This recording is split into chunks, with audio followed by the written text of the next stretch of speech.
untuk mencari referensi saat ini, Anda pakai apa? Saya yakin jawabannya sependapat dengan saya, jawabnya dari Google.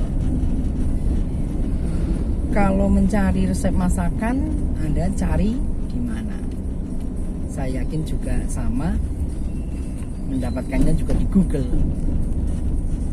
Kalau Anda mencari materi pembelajaran tentang berita, tentang seseorang, tempat wisata, tempat kuliner, saya yakin jawabannya sependapat dengan saya dari Google.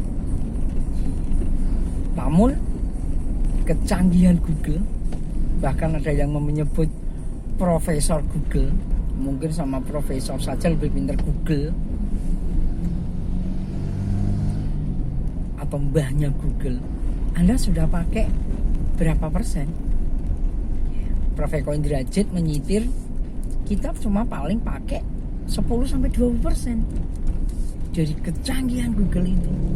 Kita belum menggunakan secara maksimal. Kenapa? Karena belum tahu cara memaksimalkannya, cara menggunakannya. Kita masih menggunakan cara yang sangat sederhana, belum kita terapkan secara masif di dalam kehidupan kita. Alhasil kecanggihannya masih belum termanfaatkan dengan baik. Dulu pada saat Yahoo masih booming, tiba-tiba Google hadir. Waktu itu tahun 2003-an kalau nggak salah.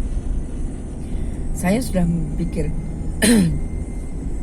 kayaknya Google akan jadi top nanti suatu saat. Kenapa?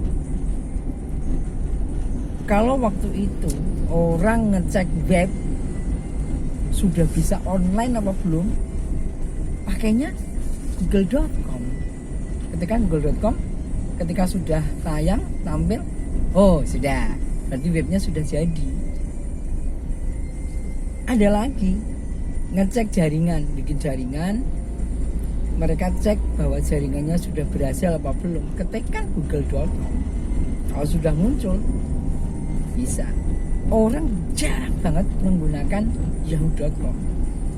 Maka Cak Lontong sering mengatakan mau googling di Yahoo, mau yahing di Google.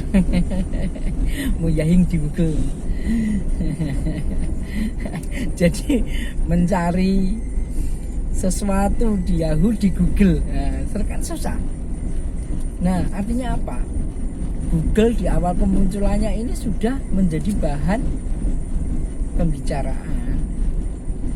Ternyata betul. Sampai kemudian Google ini berkembang pesat, merajai, bahkan kemudian muncul YouTube. Tambah edan lagi. Teman-teman, kalau menggunakan Yahoo, Google, Yahoo juga tidak apa-apa, atau engine lain lah, bisa mencari. Paling cuma mengetikkan kata kunci, selesai. Apakah Anda pernah menggunakan tanda petik plus dan tanda baca yang lain? Dengan menggunakan tanda baca ini, maka hasil pencariannya akan menjadi makin spesifik.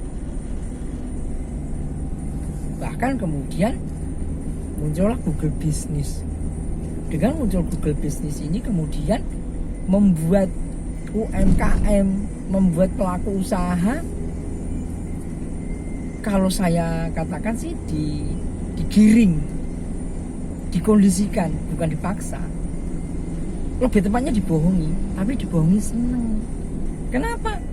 Karena semua database UMKM, database pengusaha, data apapun semuanya, tempat usaha dan tempat wisata, tempat kuliner, masuk ke Google. Sehingga di Google database-nya mungkin besar, jadi big data. Ditambah lagi Google juga menggunakan crawler, menggunakan Google Index, sehingga website apapun yang dimasukkan, yang diregister di internet, masuk ke Google Index. makin raksasa lagi. Akibatnya apa? Google makin besar datanya dan makin kaya. Tapi ingat, kita makin senang. Kenapa? Karena kita mencari apapun juga ketemu. Jadi yang diuntungkan siapa? Silahkan dipikir sendiri. Yang dirugikan siapa? Juga silahkan dipikir sendiri. Belum usai itu, muncullah AI, memanfaatkan big data yang sudah ada di internet. Kemudian di crawler muncullah banyak hal, maksudnya ChatGPT. Dengan ChatGPT, maka Anda akan lebih edan lagi. Anda mau cari referensi dengan menggunakan kata yang Anda ketikkan, maka dicarikan dia kurang dari 1 menit. Bahkan Anda mau cari proposal penelitian, membuat proposal penelitian, ini dibuatkan ya, bukan mencari ya, dibuatkan. Bahkan perhitungan matematika, bahkan fisika, bahkan kedokteran, bahkan ilmu apapun bisa dibuatkan di situ dengan menggunakan AI dan dibuatkan dengan mudah. Kok bisa? Ya karena dia memanfaatkan database yang sudah menjadi big data di internet, sehingga dia bisa menyusunnya dalam hitungan kurang dari 1 menit. Dan tata bahasanya enak. Anda mau merubah ke dalam bahasa Inggris, mau ke dalam bahasa apapun, sudah tidak ada masalah. Apa maknanya? Engine machine learning makin canggih. Apakah Anda mau terus mengikuti teknologi? Kalau kita terus mengikuti teknologi, maka kita akan diperbudak teknologi. Terus bagaimana? Kita harus anggap Google, ChatGPT itu bodoh. Itu cuman alat. Yang pinter kita. Kenapa? Satu hal, tanpa kita masukkan keyword, dia nggak akan bisa apa-apa, baik dengan voice maupun typing. Yang kita masukkan keywordnya salah, dia juga informasinya juga tidak seperti yang kita harapkan. Jadi anggap dia itu adalah asisten kita atau orang bodoh yang kita perintahkan untuk mencarikan sesuatu dengan cepat. Jangan dibalik. Itu merupakan perangkat yang canggih, justru kita diperbudak, akhirnya kita jadi geblek sendiri.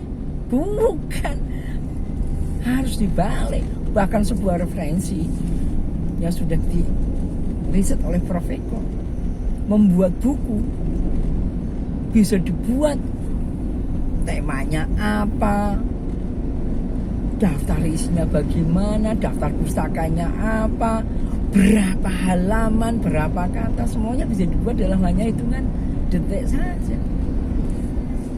Kalau kita menganggap yang canggih itu mesin learningnya, kita salah. Kenapa? Kalau mesin learning itu tidak ada database yang kita masukkan, tidak bisa apa-apa. Itu seperti anak kecil yang baru belajar, belum mudeng apa-apa. Kalau anak kecil itu tidak kita ajari, nggak bisa apa-apa. Mesin learning juga begitu. Yang sudah menjadi big data, atau mungkin raksasa data mungkin ya. Nah, artinya apa? Sekali lagi yang saya katakan, kita punya gadget canggih, kita punya komputer canggih, punya software canggih, semuanya adalah budak kita, bukan kita yang diperbudak. Kitalah yang bisa memintarkan mereka. Jadi tidak perlu setiap ada sesuatu yang baru kita beli, ada sesuatu yang update, kemudian kita install dan sebagainya. Karena kita juga harus berhati-hati dengan faktor security. Teman-teman, sudah siapkah Anda menghadapi disrupsi?